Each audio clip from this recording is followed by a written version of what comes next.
Well, good morning, everyone. Hello, my name is Jason Young, and I'm one of the co-chairs of the Saskatchewan Alliance for Youth and Community Wellbeing, or otherwise known as SAYCW.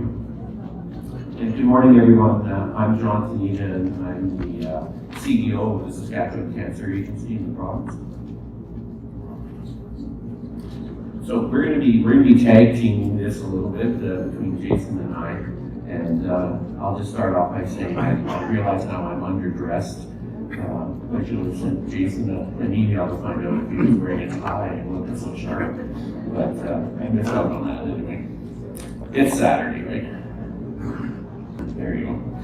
So the Saskatchewan Alliance for Youth and Community Wellbeing, it's really a steering committee of 18 different organizations, and those organizations cover a broad range of different sectors: health, education, and community development sectors. The steering committee is co-chaired by the Saskatchewan Cancer Agency, so I was one of the original co-chairs, and now Jason is a co-chair from the Leads group. My replacement is Kevin Wilson, who's vice president in the Cancer Agency, and good for Kevin, he's in Spain right now, so I'm filling in for Kevin today. So how are we going to work towards thriving youth, thriving communities? First of all, we aim to learn. We survey youth in grades 7 to 12 about their health and well-being. This includes receiving data that is relevant to your specific school. The survey is our proof of concept, so our action does not end with just the survey. We also connect with schools and communities to answer questions on survey results, broker partnerships, and translate knowledge. We not only help schools understand their own results, we have been able to share our provincial report with communities, youth serving and funding organizations, academia, and other national audiences. That being said, SAYCW recognizes that schools have specific and unique needs, and sometimes these needs require distinctive and local supports. We appreciate and facilitate these kinds of partnerships for schools. Finally, we act. We support opportunities to move from knowledge to health promoting action through our online toolkits based on survey topics, such as mental health toolkit, which can be found on our website at saycw.com. We also have a community action guide, which is meant to help schools look at survey results, identify in what areas students need assistance, and what resources and steps are required to make an improvement for their health and well-being. The Healthy Schools and Communities Grant Program was created to fund these healthy promoting initiatives. In addition, we are working to further consult with youth and schools so they can give more direction to our knowledge to action initiatives, such as through a virtual alliance of youth leaders. So we've conducted one survey cycle, and we're planning our next one for March in 2019. In our first cycle, we surveyed 9,200 students. The students came from 116 different schools and 18 different school divisions from around the province. You can't probably make out, these are 3 different samples of results from that original survey. And we have Ryan with us today from our SAYCW team. Ryan's sitting up here, and he's manning a booth out front. You've probably noticed, and you can get these documents. It's very easy to read, and it just shows some of the kind of high level results that were obtained from the first survey. So detailed information for schools, and of course this is a provincial view, but you can receive detailed information for each of your schools. As mentioned, data will not only be relevant to your specific school, it will be detailed. So here are some of the details in terms of the survey. This is an example of a question on protection methods used by sexually active students from the provincial report. However, your individual school will receive information like this on your specific students for your specific school. This is just another example. So mental health was a fairly significant component in the last survey, and self-harm was one of the questions. So as well as identifying whether students are involved in self-harm, it drills down into much more detail in the types of self-harm that students might be engaged in. And in this case, self-injury through cutting, scratching, hitting, and burning was 83% of the ways in which students were involved in self-harm.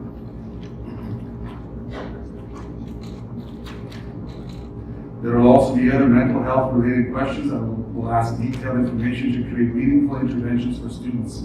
Here's a slide on bullying experiences. Here we see that there's a high percentage of verbal bullying from the provincial report. You may find different percentages in your specific school of sport, your specific school. Once that survey is completed, you can look into the data and see specific information for your specific school.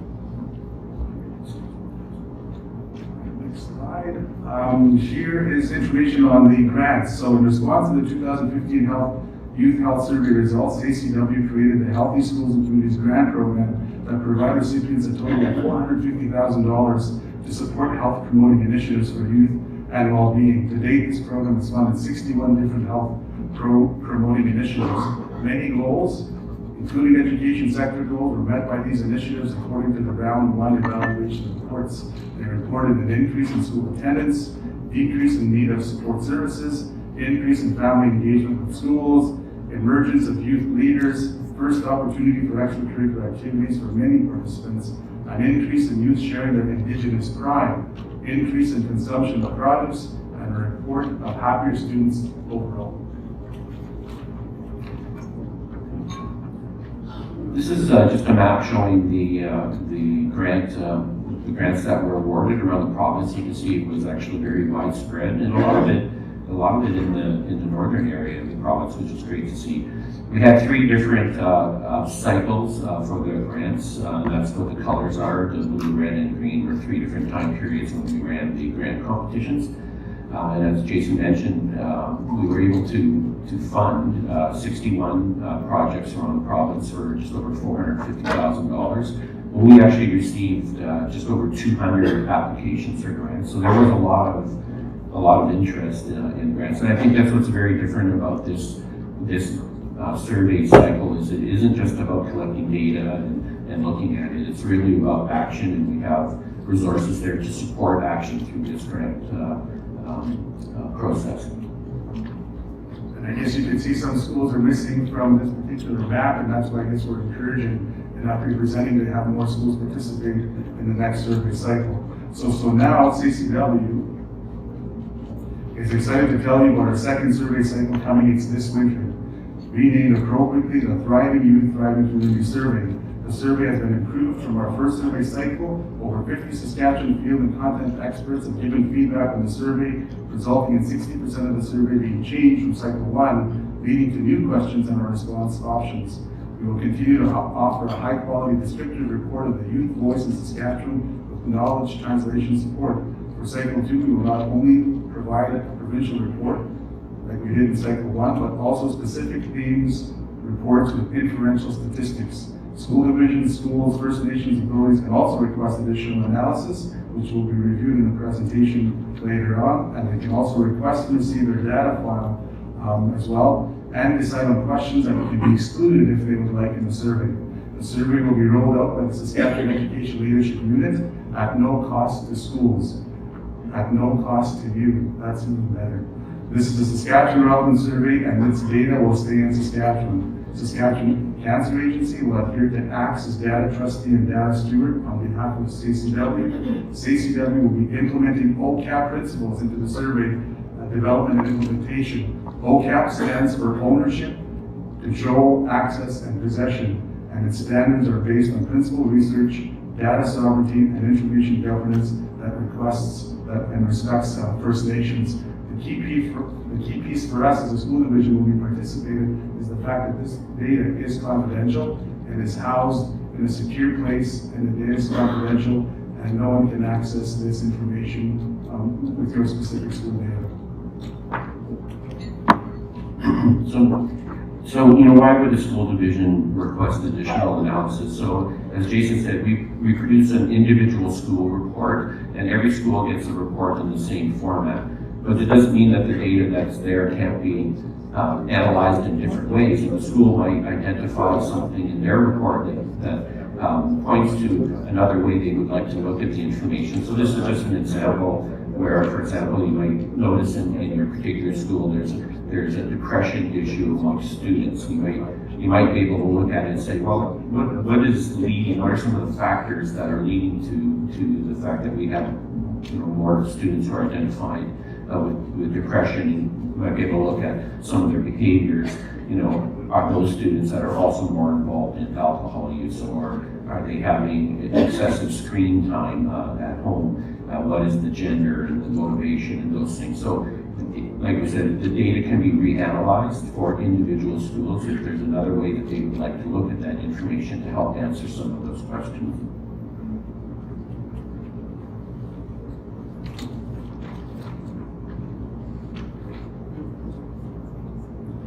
So we are just starting to wrap up the pilot study for the Thriving Youth, Thriving Community Survey. Thus far we know around 75 to 85% of students have been satisfied with its length and verified the questions were important to them. While most students have taken around 30 minutes to complete the survey, I think that's one of the pieces I'm hearing in school division world is around survey fatigue. I can tell you that this particular survey will only take 30 minutes to complete.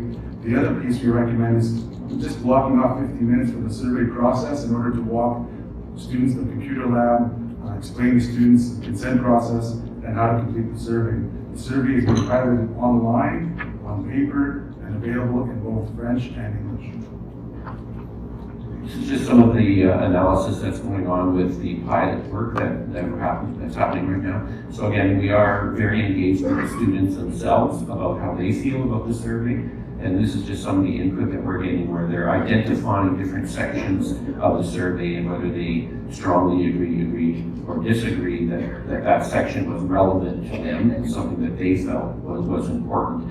And in most cases, all the sections, you can see that the dark green bars are agree. So most of the sections of the survey, there's a fairly strong agreement that from the students that those were important areas. And the one that's identified there, the mental health piece, actually had the strongest area of strong agreement that was an important section in their report. So again, getting a lot of feedback from the students that the survey is also relevant to them.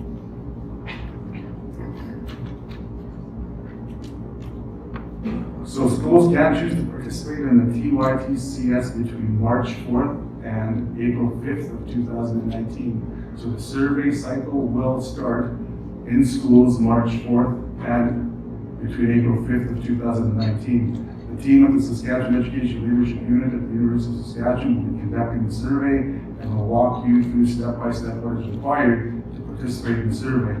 While we encourage schools to participate online, there's a paper option that can be arranged, as mentioned, available both in English and French. While there has been concern around certain questions triggering students, and that's a common question we receive, we now have 25 years of information indicating that, in fact, most students appreciate being asked questions on topics that are important to them, such as questions about suicide and sexual health. We will, however, recommend schools to have support services in place the day of the survey as a precaution. Directions for what to have in place will be part of the participation checklist for schools that will be provided. Saskatchewan 211 cards will be given to all participating students in the case they feel the need to access information or services after completing the survey. And we'll have classroom posters will be available upon request with information about the survey, the consent process, and possible potential hotlines. SAYCW recognizes the survey takes classroom time. I think that's another concern I've heard from others, the classroom time it takes to do the survey. A teacher guide will be created to help teachers make curriculum connections with survey topics and results. This can be a tool to help make the survey participation as meaningful to students as possible.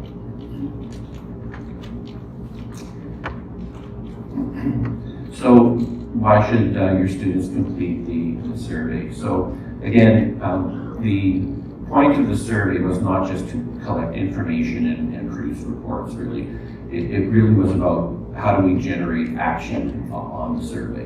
And for that reason, we don't survey every year, because surveying every year doesn't give you enough time to really absorb what the survey is telling you or to even act on it. So it's really a cycle every 3 years. So our last one was 2015, and now it's going to be 2019. And it is very action oriented, and that's why we have the grant opportunities as well to actually support initiatives that schools and divisions might want to undertake. So this is to give time to make sure we all understand the results at the school level, gathering resources and partners needed at the local level to engage in an initiative to address something that was identified in the surveys.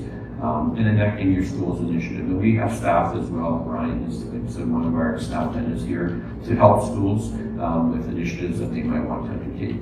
So as Jason said, we're officially recruiting partners now for our next survey cycle, which will be in March. We already have received interest from 13 school divisions and authorities, and we certainly hope that you consider this and have your schools participate. I think the more that participate, the better information we get, and in the end, it's really all about improving the health of our youth.